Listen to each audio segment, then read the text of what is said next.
Bonsoir, Mesdames et Messieurs. La Société d'assurance automobile du Québec présente son bilan routier pour l'année 2012. Alors qu'on constate une diminution de plus de 10 des décès en comparaison avec la moyenne des 5 dernières années pour l'ensemble du Québec, au centre du Québec, les chiffres sont moins réjouissants.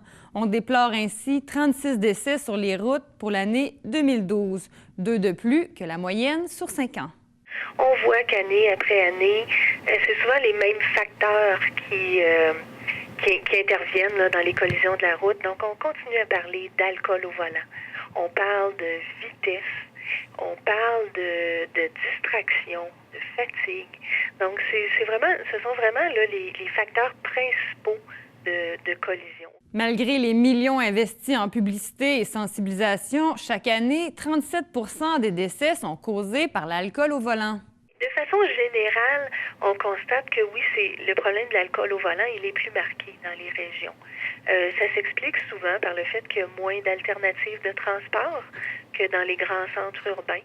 Le cas de la ceinture de sécurité n'est toujours pas réglé puisqu'on dénombre que 33 des gens décédés n'étaient pas attachés au moment de l'impact. On a l'impression que c'est un problème qui est réglé depuis longtemps. Quand on fait des relevés sur le terrain, des enquêtes statistiques là, sur en bordure de route, on constate que 96 personnes sur 100 sont attachées.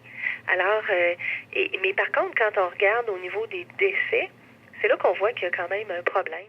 En plus des nombreux décès, 87 personnes ont subi des blessures graves, soit 9 de plus qu'en 2011. Néanmoins, une diminution de 20 est observée, ce qui représente 110 victimes de moins. Au total, on dénombre 1446 personnes qui ont été impliquées dans des accidents en 2012 au centre du Québec, 19 de moins que l'année 2011.